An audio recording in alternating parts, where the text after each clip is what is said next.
Hi, this is Roston Callerman with the Luke 10 community. I'm here with Kent Smith of both of the Luke 10 community and the Eden community. And we're here today out on the land of the Eden community. You're looking up one of our brand new swales, which we probably won't tell you anything about, but it's a cool thing you should look up. And Kent is going to tell us a little bit more about what the Eden community is, and then also the connection between the Eden community and the Luke 10 community. So, hello, Kent. Hello, Roston. So what is this Eden community here? Well, I'd like to talk about how lots of people in our time, find themselves just in a whirlwind of demands on their attention. And one of the big questions I think a lot of us face is, how in the world am I going to find a space to step back from the whirlwind long enough to really think hard about what I want to give my attention to, what deserves my attention. And I think that's a question that lots of people have these days. It's my sense that one of the great needs of our time is space for people to remember again who it is they're called to be, what it is that matters most in their lives. So this place and the community that's here to support this place is really about creating that kind of space for folks. A lot of people in Luke 10, I think, are in the middle of busy lives, and they're finding some fresh rhythms of attention to God, to themselves. And as we travel into that journey a ways, it begins to dawn on a lot of us, I think, man, isn't there a way for me to bring more of my life into alignment with what's truly important, what really matters? And so we feel like that in addition to what's happening with Church 101 and now Leader 101, where we're building communities at a virtual level, there's probably a real need, and we know this is the case because people are asking us about it, for chances to have face-to-face training, chances to really think hard about what will a way of life look like that is really open and creatively engaging the possibilities for ongoing attention to God with not just a little bit of our time or most of our time, but really with our whole lives. So that's a lot of what Eden community is all about, and that's a lot about what this new center here in West Texas is about. So you're talking about finding ways to open up attention in day-to-day life. How does that connect back with the Luke 10 community? Well, I think one of the things God's taught us, been teaching us from the beginning with Luke 10, is that attention is our most precious asset.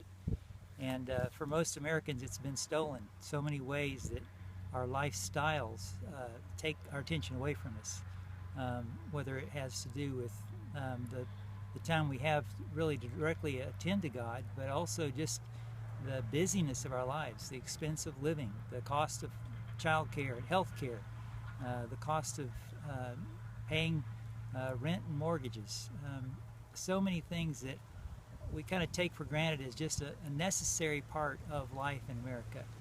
And as most of us live, it is a necessary part of life.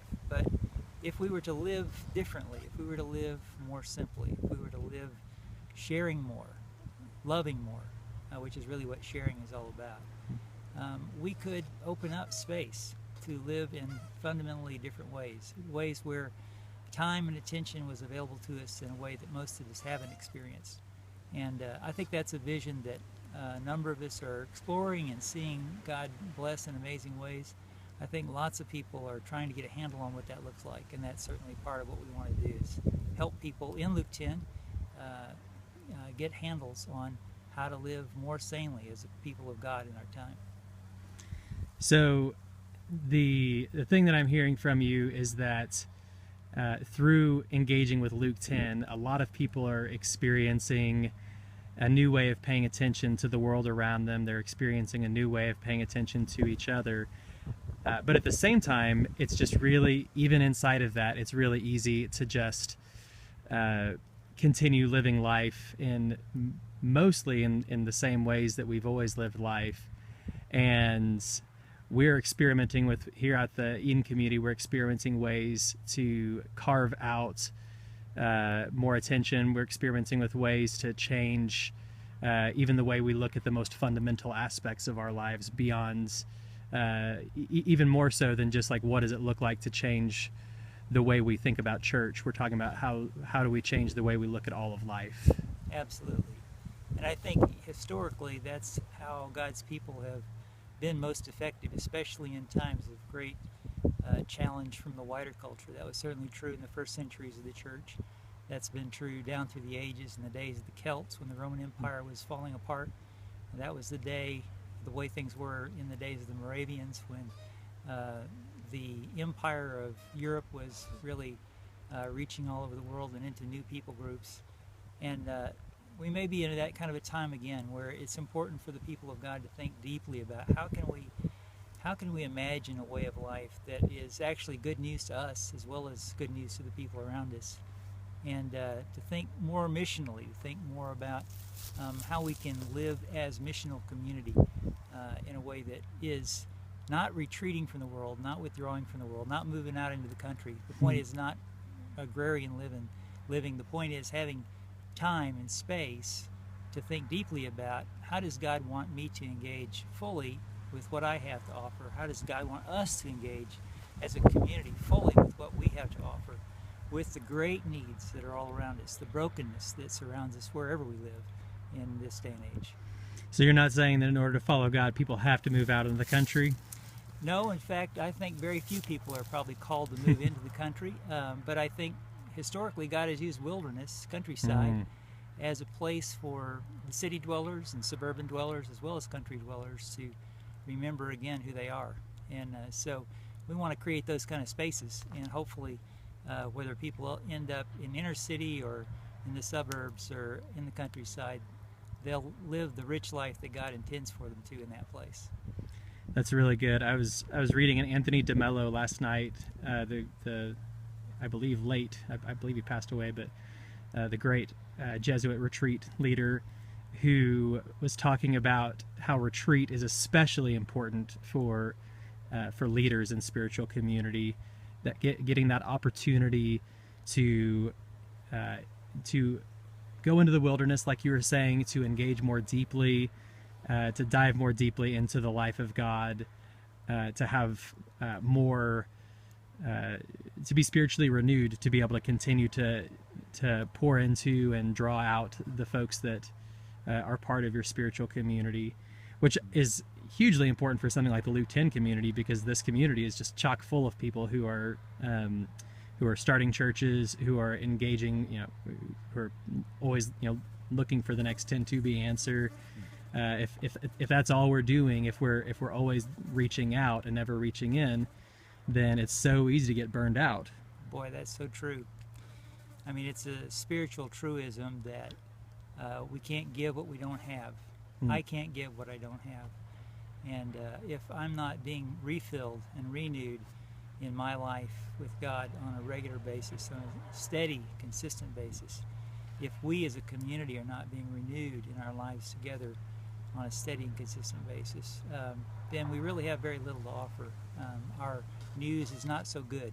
We have the same burnout realities kind of controlling our lives that the people around us have. So yes, I think it is very much required, it's essential for the people of God to be figuring out in our time, what do sane rhythms of life look like? And for that, you have to pause, you have to be still long enough to think deeply about what does life need to look like that's different from life as I'm experiencing it right now. So we need to create those kind of spaces. That's good.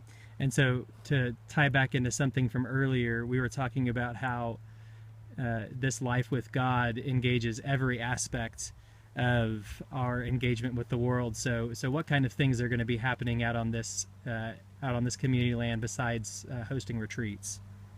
Well, obviously the community itself that lives here and that serves as the team working with those who come to us will be learning these rhythms ourselves and continuing to deepen those rhythms that we've begun together. And we hope that on every level, whether it's raising children or raising food or raising animals, whatever it is that we're called to participate in here, that the things that we're learning will be valuable to others. That's great. So yeah, raising children together out here, raising food out here, sharing life out here. Yeah. That's very exciting. Anything else you want to add to this conversation? Well, I'm just excited that the way Luke 10 is continuing to grow and reach into many pockets of the world. And I know that people all over the world are both asking these questions and also have answers to offer that are true for their context, that are going to be different from place to place. We aren't going to find that one cookie cutter perfect model for how church and life together needs to look.